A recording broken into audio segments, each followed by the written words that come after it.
దీంట్లో జాయిన్ అయిన తర్వాత అసలు ఒక మనిషి ఎలా ఉండాలి, ఎలా ఉండకూడదు అనేది మెయిన్‌గా నేర్చుకున్నాను సార్.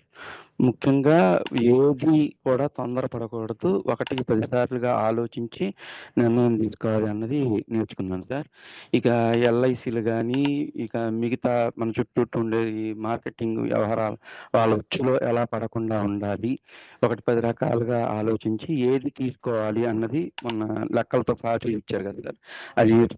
ముందు మనకసలు ఎంతొస్తది, ఏంటి అన్నది మనం పర్సెంటేజ్ వేసుకొని అది తీసుకోవాలి.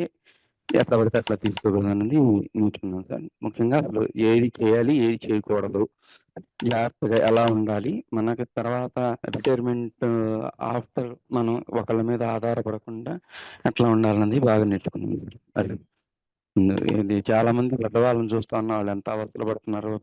అట్లాంటి వాళ్ళు పరిస్థితి మనం తెచ్చుకోకుండా ముందు ఇప్పటి నుంచి జాగ్రత్త పడే ఆలోచన అది చాలా బాగా నచ్చింది sir. Okay sir. Thank you.